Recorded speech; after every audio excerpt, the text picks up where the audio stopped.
इस विशाल संसार में अनगिनत प्राणी जन्म लेते हैं, जीते हैं, संघर्ष करते हैं और एक दिन मिट्टी में मिल जाते हैं। परंतु इन सभी प्राणियों के बीच एक प्राणी ऐसा है जिसने केवल जीवन नहीं जिया बल्कि जीवन को समझने का प्रयास किया। वह प्राणी है मनुष्य। मनुष्य इसलिए महान नहीं कि उसके पास शरीर है, बल्कि इसलिए कि उसके पास बुद्धि है। हाथी, घोड़े, कुत्ते, बंदर ये सब सीख सकते हैं, प्रशिक्षित हो सकते हैं, परंतु मनुष्य जैसा बुद्धि विकास कोई नहीं कर सकता। इसी बुद्धि ने विद्याओं को जन्म दिया और इन्हीं विद्याओं ने संसार को बदल दिया। लेकिन प्रश्न ये है, विद्या है क्या? क्या केवल पढ़ लेना विद्या है? क्या केवल डिग्री पा लेना विद्या है? क्या केवल मशीन बना लेना विद्या है? नहीं, विद्या केवल शब्दों का संग्रह नहीं है। विद्या वह है जिससे हम पदार्थों का वास्तविक स्वरूप जानें। ऋषि दयानंद सरस्वती ने कहा, जिससे पदार्थ का स्वरूप यथावत जानकर उससे उपकार लेकर अपने और दूसरों के लिए सब सुखों को सिद्ध कर सकें, वह विद्या कहलाती है। और उन्होंने ये भी कहा, जिससे पदार्थ यथावत जानकर न्याय युक्त कर्म किए जाएं, वह विद्या कहलाती है। अर्थात विद्या वही है जो सत्य भी बताए और उस सत्य का उपयोग सबके हित में करना भी सिखाए। ऋषि दयानंद की दृष्टि में विद्या का क्षेत्र सीमित नहीं था। भौतिक विज्ञान, खगोल विज्ञान, परमाणु विज्ञान, नाभिकीय विज्ञान, कण भौतिकी, भूभौतिकी, सूर्य विज्ञान सब विद्या के अंग हैं। रसायन विज्ञान, कार्बनिक, अकार्बनिक, भौतिक और जैव रसायन ये भी विद्या है।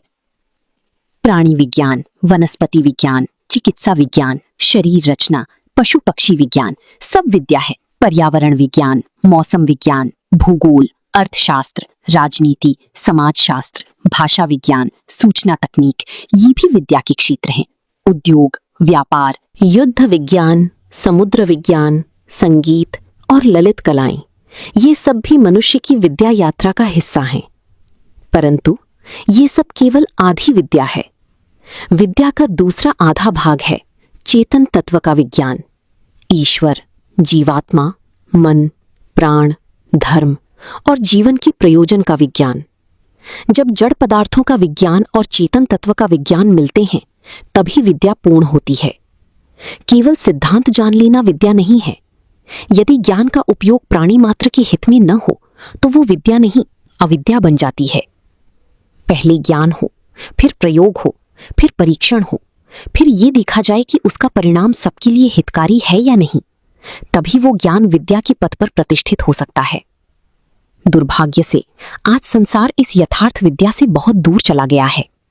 आज की अनेक विद्याएं आपस में विरोधी होकर दुख और अशांति को जन्म दे रही हैं। भोजन मनुष्य के शरीर, मस्तिष्क और मन का आधार है, लेकिन आज भोजन भी व्यापार, तकनीक और प्रयोगशालाओं का विषय बन गया है। किसी पदार्थ को एक रोग में उपयोगी बताया जाता है, फिर कुछ वर्षों बाद वही पदार्थ दूसरे रोग का कारण सिद्ध हो जाता है। धन, समय और तकनीक पहले लाभ सिद्ध करने में लगती है, फिर उसके दुष्परिणाम खोजने में। परिणाम, मनुष्य अधिक उलझता जाता है। ये सत्य है कि आधुनिक चिकित्सा ने बहुत प्रगति की है। मनुष्य की औसत आयु बढ़ी है, अनेक महामारियों पर विजय पाई गई है। लेकिन ये भी सत्य है कि लालच, पूंजी और अदूरदर्शी शोधों ने नई समस्याओं को जन्म दिया है। क्या मनुष्य ने केवल आयु पाई है या पूर्ण आरोग्यता भी पाई है? क्या उसने बल, प्रसन्नता, स्मृति, मेधा, शांति और संतुलन पाया है? यदि विज्ञान मनुष्य को शरीर से जीवित रखे पर मन से मृत कर दे, तो क्या वो पूर्ण विद्या है? कृषि तकनीकों ने खाद्यान्न बढ़ाया, पर क्या गुणवत्ता बची रही? जैव तकनीक ने नए आविष्कार दिए, पर क्या उसने नई अदृश्य समस्याएं भी नहीं पैदा की? औद्योगिकीकरण ने सुविधा दी, पर पृथ्वी को क्रोधित कर दिया। बाढ़, सूखा, जल संकट, भूकंप, सुनामी, हिमपात, ओलावृष्टि, दावानल, क्या ये प्रकृति की चेतावनियां नहीं हैं? मनुष्य ने सुविधा के नाम पर प्रकृति का संतुलन तोड़ा और अब प्रकृति मनुष्य का अहंकार तोड़ रही है। मनोरंजन के नाम पर बनी साधन आज मनुष्य की मन को दिशा दे रही हैं। हिंसा, कामुकता, ईर्ष्या, द्वेष, अकर्मण्यता ये सब धीरे धीरे समाज के भीतर उतर रही हैं। सूचना तकनीक ने सुविधाएं दी, लेकिन साथ ही अपराध, आतंकवाद, मनोरोग और विकिरण प्रदूषण जैसी समस्याएं भी बढ़ीं। मनुष्य हाईटेक हो गया, लेकिन भीतर से हाईटच नहीं, खोखला हो गया। सबसे भयानक प्रदूषण केवल हवा या पानी का नहीं, विचारों का प्रदूषण है। हिंसा, क्रूरता, कामुकता, ईर्ष्या और द्वेष से उठने वाली सूक्ष्म तरंगें एक दिन प्राणी मात्र के लिए घातक सिद्ध हो सकती हैं। आज का पदार्थ विज्ञान जितनी प्रगति कर रहा है, उतनी ही अपने दुष्प्रभाव भी देख रहा है।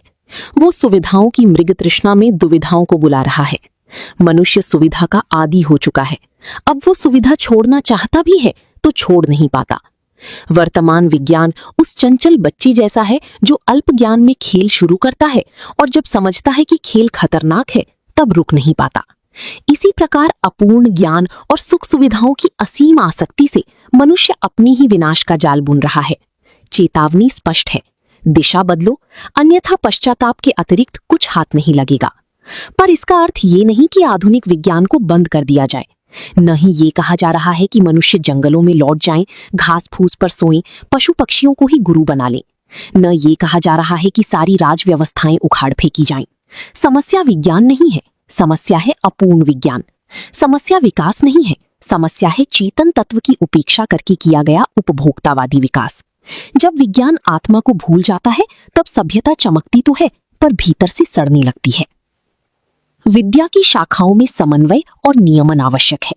यदि जड़ विज्ञान और चेतन विज्ञान का मेल नहीं होगा तो ज्ञान मनुष्य को पूर्ण शांति नहीं दे सकेगा।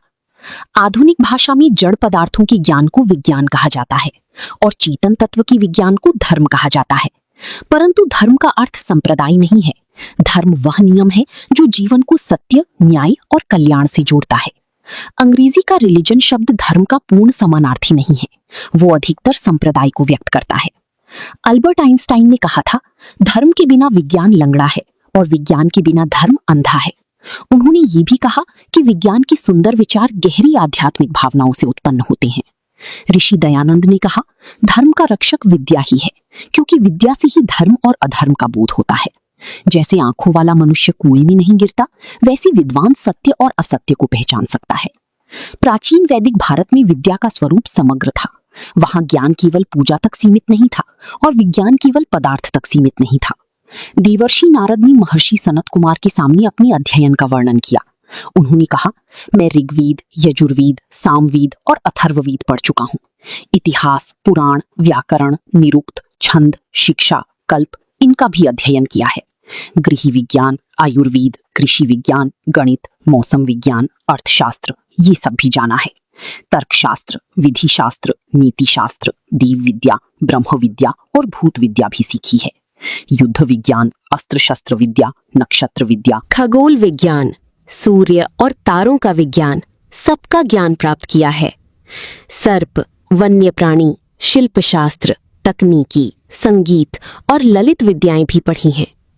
विचार कीजिए, एक व्यक्ति का अध्ययन कितना विशाल था। पर इतने विशाल ज्ञान के बाद भी देवर्षि नारद शोक में थे। उन्होंने कहा, मैं मंत्रविद हूं, आत्मविद नहीं। मैंने सुना है कि आत्मविद शोक को पार कर जाता है, अतः मुझे शोक से पार कराइए। इसका अर्थ ये है कि वे ज्ञान के पाठक मात्र नहीं थे, वे महान मंत्र दृष्टा स्तर के ज्ञानी थे। वे लोक लोकांतरों की यात्री थे, अनेक विद्याओं की ज्ञाता थे, बड़े वैज्ञानिक थे। परंतु चेतन तत्व का पूर्ण साक्षात्कार और जीवन मुक्त अवस्था अभी शेष थी। यही संदेश है। पदार्थ विज्ञान कितना भी विशाल हो, आत्मविज्ञान के बिना मनुष्य पूर्ण विशोक नहीं हो सकता। समस्त ज्ञान विज्ञान एक सुंदर माला है, पदार्थ विद्याएं उसकी मोती हैं और चेतन तत्व का विज्ञान उस माला का धागा है। धागा न हो तो मोती बिखर जाते हैं, अध्यात्म न हो तो विज्ञान संघर्ष करने लगता है। लेकिन दूसरी ओर केवल अध्यात्म की बातें करना और पदार्थ विद्याओं की उपेक्षा करना भी अंधकार है। जो लोग संसार, शरीर, समाज, चिकित्सा, कृषि, विज्ञान और व्यवहार को छोड़कर केवल मुक्ति की बातें करते हैं, वे भी पूर्ण मार्ग पर नहीं हैं। ईश्वर प्राप्ति का मार्ग संसार की उपेक्षा से नहीं, संसार के यथार्थ ज्ञान और सदुपयोग से होकर जाता है। कार्य को देखे बिना कर्ता का अनुमान कैसे होगा? सृष्टि को समझे बिना सृष्टिकर्ता का बोध कैसे होगा? इसलिए पदार्थ विद्या हर अध्यात्मवेत्ता के लिए अनिवार्य है। और ईश्वर उपासना हर विद्यार्थी का सर्वोपरि धर्म है। ओम ये स्मरण कराता है कि ये संसार परमात्मा का परिवार है। परमात्मा सबका पिता है, प्रकृति सबकी माता है। जब मनुष्य संसार को परिवार मानता है तभी उसका ज्ञान लोक हितकारी बनता है। यजुर्वेद कहता है अंधम तमः प्रविशन्ति ये अविद्याम उपासते, अर्थात जो केवल पदार्थ विज्ञान में रत रहती हैं वे अंधकार में गिरते हैं। फिर वेद कहता है ततो भूय इव ते तमो य उविद्यायाम रताः, अर्थात जो पदार्थ विद्या की उपेक्षा करके केवल अध्यात्म में रत रहना चाहते हैं वे और भी गहरे अंधकार में जाते हैं। तब समाधान क्या है? वेद उत्तर देता है विद्याम च अविद्याम च यस्तद वेदो भयम सः। दो प्रकाश, पदार्थ विद्या और अध्यात्म विद्या साथ साथ। जो दोनों को साथ जानता है वही मृत्यु, भय और दुख को पार करता है। अविद्यया मृत्युम तीर्थवा विद्यया अमृतम अश्नुते। शरीर और जगत की नश्वरता का ज्ञान, फिर आत्म प्रकाश। पदार्थ विद्या से जीवन का संतुलित उपयोग होता है और अध्यात्म विद्या से अमृत स्वरूप शांति प्राप्त होती है। अब प्रश्न उठता है ये सृष्टि क्या है? ऋषि दयानंद लिखते हैं जो कर्ता की रचना करके कारण द्रव्य किसी संयोग विशेष से अनेक प्रकार कार्यरूप होकर वर्तमान में व्यवहार करने योग्य हैं वह सृष्टि कहलाती है। वे फिर कहती हैं सृष्टि उसको कहते हैं जो पृथक द्रव्यों का ज्ञान युक्तिपूर्वक मेल होकर नाना रूप बनना, विभिन्न तत्वों का युक्तिपूर्वक संयोजन। इसका अर्थ है सृष्टि व्यवहार के लिए है, त्यागने के लिए नहीं।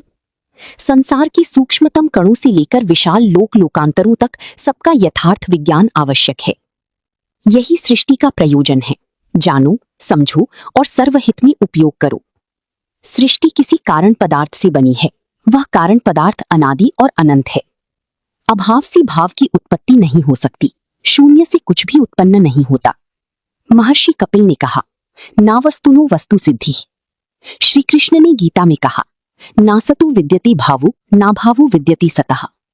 जो है उसका पूर्ण विनाश नहीं होता और जो नहीं है उससे कोई वस्तु उत्पन्न नहीं होती। विनाश वास्तव में कारण में लय है। स्थूल सूक्ष्म में लौट जाता है। शरीर मिट्टी में, तारा धूल में, पदार्थ ऊर्जा में। सृष्टि और प्रलय वस्तु की दो अवस्थाएं हैं, प्रकट और अप्रकट। प्रकाश में रूप बनता है, फिर प्रकाश में विलीन। ये सृष्टि सूक्ष्म पदार्थों के संयोग विशेष से बनी है। ये संयोग अंधा या यदृच्छया नहीं है। इसके पीछे ज्ञान, नियम और उद्देश्य है। जो अव्यवस्था हमें दिखाई देती है वो हमारे अल्प ज्ञान के कारण है। सृष्टि पूर्ण व्यवस्थित, ज्ञान पूर्वक रची और सोद्देश्य संचालित है। जब रचना ज्ञान पूर्वक है तो रचयिता भी ज्ञानमय होना चाहिए। इस सृष्टि का कर्ता, नियामक और आधार परमात्मा है और इस सृष्टि का भोक्ता, अनुभवकर्ता चेतन जीवात्मा है। इस सृष्टि के दो नाम हैं, जगत और संसार। दोनों का अर्थ है जो निरंतर गतिशील और परिवर्तनशील है। इस सृष्टि में कुछ भी स्थिर नहीं। सूक्ष्मतम कण से लेकर महाग्रहों तक सब गति में है। गति से संयोग होता है, संयोग से रूप बनते हैं। गति से वियोग होता है, वियोग से रूप बदलते हैं। इस संयोग वियोग के समस्त व्यवहार और गुणों का व्यवस्थित ज्ञान ही सृष्टि विज्ञान है। आज इसे कॉस्मोलॉजी कहा जाता है। सौर भौतिकी, प्लाज्मा फिजिक्स, खगोल भौतिकी, quantum field theory, string theory, ये सब सृष्टि विज्ञान की शाखाएं हैं। कण, परमाणु, नाभिकीय भौतिकी, ऊष्मा, प्रकाश, विद्युत और चुंबक, इनके बिना कॉस्मोलॉजी अधूरी है। रसायन, भूगर्भ, प्राणी, वनस्पति, ये सभी भौतिक विज्ञान से जुड़े हैं। पर अंतिम सत्य यही है, अध्यात्म विज्ञान के बिना संपूर्ण सृष्टि विज्ञान भी अपूर्ण है। विद्या वो नहीं जो मनुष्य को अहंकारी बनाए। विद्या वो है जो मनुष्य को सत्य, न्याय, करुणा और सर्वहित की ओर ले जाए। विद्या वो नहीं जो केवल सुविधा दे। विद्या वो है जो शांति दे। विद्या वो नहीं जो प्रकृति को जीतना सिखाए। विद्या वो है जो प्रकृति के साथ सामंजस्य सिखाए। विद्या वो नहीं जो केवल शरीर बचाए। विद्या वो है जो आत्मा को भी प्रकाशित करे। जब पदार्थ विज्ञान और अध्यात्म विज्ञान मिलेंगे तभी मनुष्य पूर्ण होगा।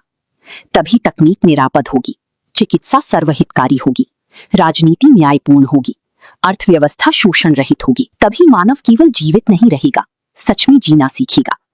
यही विद्या की उपादेयता है, स्वयं दुख से तरना और प्राणी मात्र को सुख देना। और शायद यही वो क्षण है जब हमें फिर से पूछना होगा, क्या हम सचमुच शिक्षित हैं या केवल सूचनाओं से भरे हुए हैं? क्योंकि जिस दिन मनुष्य विद्या को समझ लेगा, उसी दिन वो स्वयं को समझने की यात्रा शुरू करेगा। और जब मनुष्य स्वयं को समझ लेगा, तब संसार बदलना आरंभ हो जाएगा। विद्या केवल जानना नहीं है, विद्या है सत्य को जानकर न्यायपूर्वक सर्वहित में उसका उपयोग करना। पदार्थ विज्ञान प्लस अध्यात्म विज्ञान बराबर पूर्ण विद्या। इस प्रकार की ज्ञानवर्धक वीडियोस के लिए जुड़े रहिए वैदिक विज्ञान पाठशाला यूट्यूब चैनल के साथ।